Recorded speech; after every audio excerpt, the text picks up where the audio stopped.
Good morning. It is a nice sunny day today, although it is really cold. I'm outside this morning, of course, doing the animal chores. I've got some bin scrubbing to do today. Hudson and Lennon got a bunch of hay and stuff all in their trough overnight. And of course, everything froze because it was colder than -10. And so this morning I'm scrubbing them all out, which is not easy to do in the cold because even though you have warm water, your hands are freezing. You can't really wear gloves because you're gonna get soaked when you're using your gloves and a sponge or something in the trough. So I am trying to get everything that froze, all this dirty hay they dropped in. We got warm water so it can melt what we're doing. And then I've already gathered all my pig troughs and bins and dumped and got all the ice chunks out of them because I have to break the ice out of everything every morning to get fresh in. Plus I like them to have fresh warm water in the mornings anyways, not cold water. So I don't just break the ice out of the troughs and then let them drink the icy water. I break the ice out so that I can get the ice out of the troughs so I can dump any existing water that might not be frozen out and then wash them down and fill them back up with warm water for the day. We don't do day old water here, we only do fresh. I don't care how many times a day I have to do this to keep them having nice fresh warm water.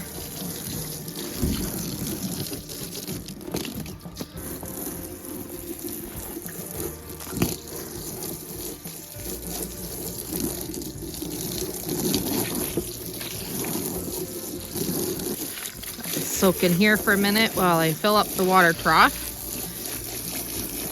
It'll be easier to scrub it out that way.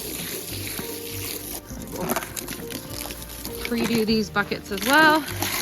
This just has a bunch of wet turkey feed in it. So we're gonna let that soak.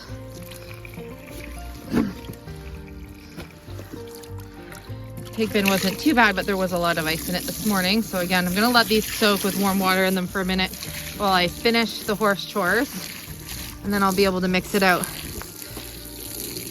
These ones got full of ice last night.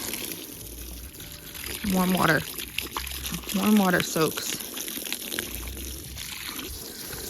All right, we have a nice clean trough. I'm gonna get it in and fill it up.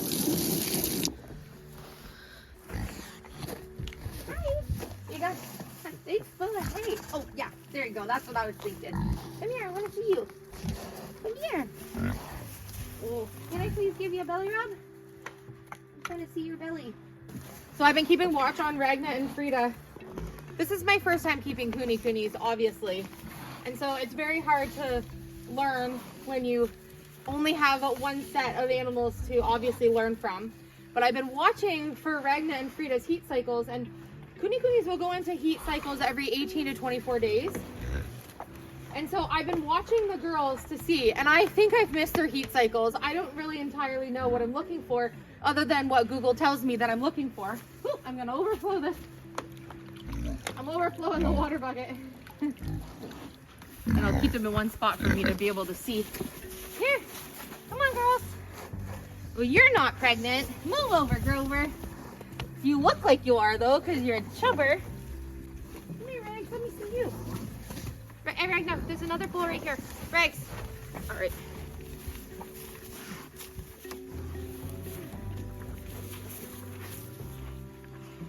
It's very hard to tell because they're so chunk butt.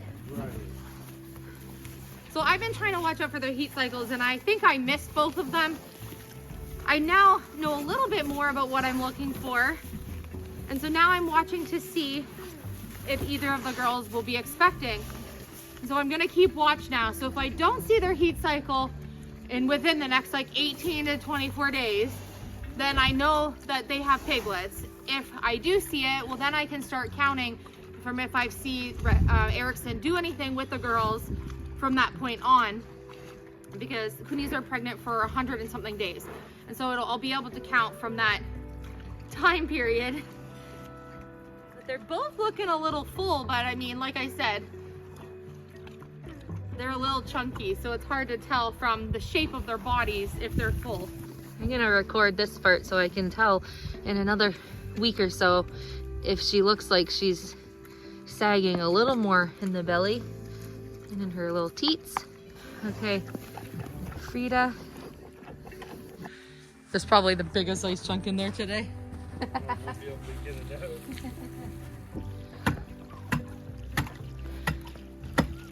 Get farm animals, they said. It'll be fun, they said.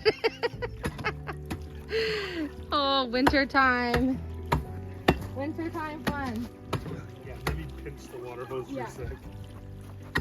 We are overflowed. Oh! All right. Cool plunge challenge. Who's getting in? Here, I'll do it today. I'll do it. Here, kink the hose.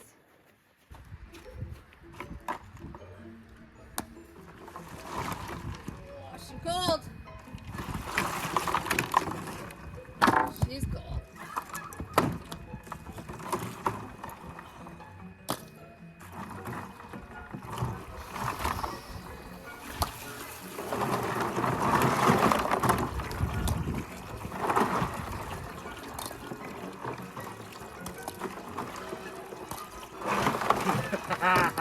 Woo!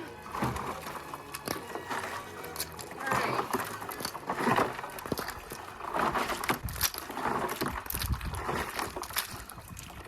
Warm my hands up with a warm towel. Cool. Alright. Now you gotta dry your hands, otherwise you're Yeah. gonna freeze real quick. Woo!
Look how big his horns are this week.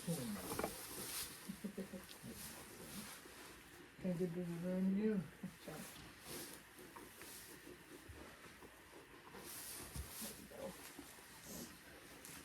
We've made such strides with him in such a short amount of time. I'm so proud of him.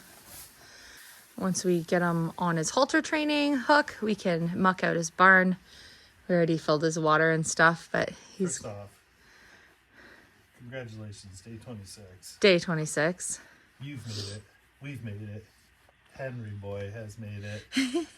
I know you guys have been missing Henry, but we've had to get some stuff done. And although we come in here and we give him feed and we give him fresh hay and we muck him out really quick, it takes a little bit of time to get the camera ready and get the halter on him. But look how good he's doing. Okay, if you can't see that his horns are bigger by now, look at how long his horns have gotten.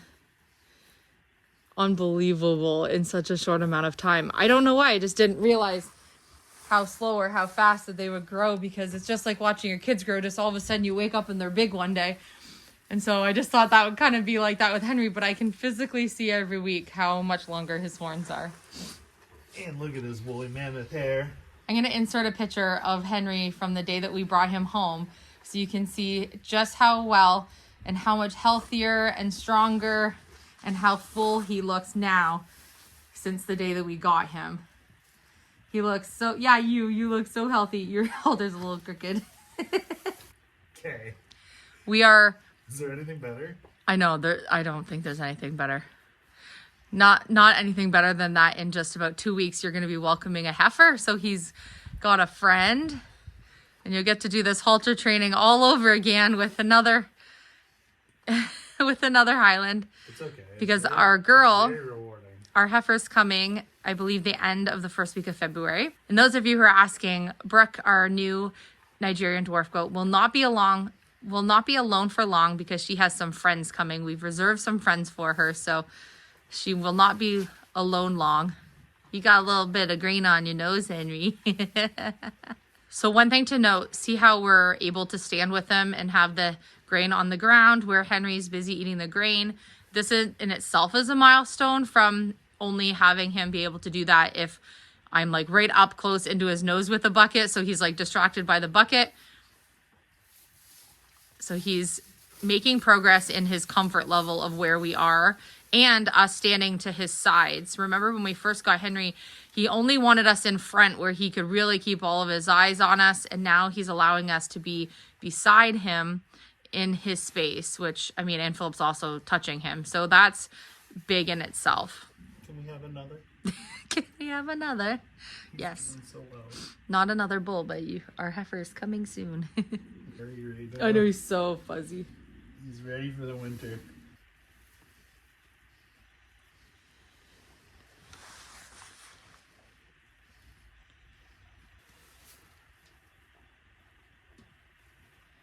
His horns are getting longer for that. Yeah.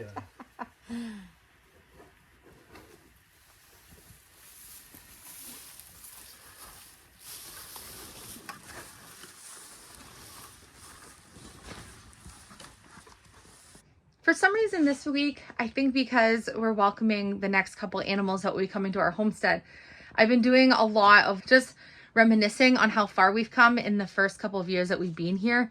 Not only with renovating the house, which obviously we've made tons of progress on, but our ability while we're doing that to be able to also start growing our homestead. This year, you're going to see so many cool things happen, things that we've been working towards for a really long time. We're going to see a lot of progress on being able to be more sustainable for our family. For example, this year, we're definitely going to have our garden, which we've really not been able to have the time to focus on while we were doing all of the things we've been doing with building and renovations. We now have our laying chickens who are laying eggs for us. We now have our breeding turkeys, which means that this year we're going to have fertilized turkeys to be able to hatch and raise up our own poults so that we have our own turkey meat for this year. We're going to be getting meat birds in the spring for us to be able to freezer camp a bunch of meat chickens, which I think is going to be an absolutely amazing project for us to do some chicken tractors and have our own meat. So we'll have eggs, turkey, chicken. We're also expecting to have piglets at some point this year. Whether they're in piglet right now, I'm not for sure, as obviously I'm just learning, but we will definitely be having our own pork this year. And then we're also going to be welcoming our first heifer so that Henry and our heifer will at some point be able to have their own calves. So we'll be able to also have beef on our property as well. So we will also have all of our fruits and veggies that we're going to be harvesting on the property here, as well as, you know, that we have been doing our beekeeping journey. Eventually we'll have our own honey, which is so exciting. Also, we're going to be able to have everything that we need to be able to be more food sustainable over the next, I would say, 2 years. We also are welcoming our first goats, which means we'll have not only goat milk, but when we also are in calve with our cows, we'll be able to also have cow's milk from our Highland heifer. So we're going to have a lot of different things to be able to utilize on our property to be able to be sustainable. And I'm so excited for this next adventure for what we're doing on these stages of our homestead to happen. Each of these things we've been working for and working towards, each of the things that we've been working towards and like taking these baby steps for are going to lead us to some of the end results that we're going to get in the next year and a half, which is like unbelievably rewarding. I want to focus a lot this season coming up in the spring. I know our winter's kind of just starting here, but focusing a lot more on getting some sustainable foods on property growing year after year. Last year, I planted our raspberries, we planted our apple and pear trees, but there's so many more things we can add to our property that will come back and yield for us year after year. And so that's something that I definitely want to focus on when we're considering what we're planting this year. Using resources, not for things that don't come back every year, but using monetary resources for things that do. And that's going to help us down the road as well, because it does take so much time for those things to happen. Like we planted our apple trees when we got here, and we've only been able to get a handful of apples. And so it'll be so fun over the next couple years to see more and more yields from things that we did plant when we first got here. I'm in the greenhouse right now, and I'm in here because I can't stop thinking about seeds. It's a problem when your winter just started. I think I walked into a spider web. So I'm considering doing some winter sowing. So if you have done any winter harvest, let me know, because I'm thinking about starting some seeds that I can kind of like germinate here in the winter and see kind of what happens. It would be an interesting science project for me because we do have the greenhouse that we can utilize a lot earlier. So thank you for joining us today. Today I am doing a lot of momming because Chase has exams all week this week. He has math, English, and science exams. I'm helping him to do a bunch of that. And you know, on Sundays, I do meal prepping, house cleaning, and also do all of our prepping for orders and different things for the week to get us like house refreshed for the following week, which is what I'm doing this afternoon. I will join you on some of those over the next couple of weeks to show you what I mean when I say we do like a full refresh on Sundays. But today I don't have enough time to film and show it to you because I'm helping Chase to prepare for his first exam tomorrow. So I love you. Thank you so much for joining me, Philip, and all the animals today. And we will see you on our video tomorrow, day 27.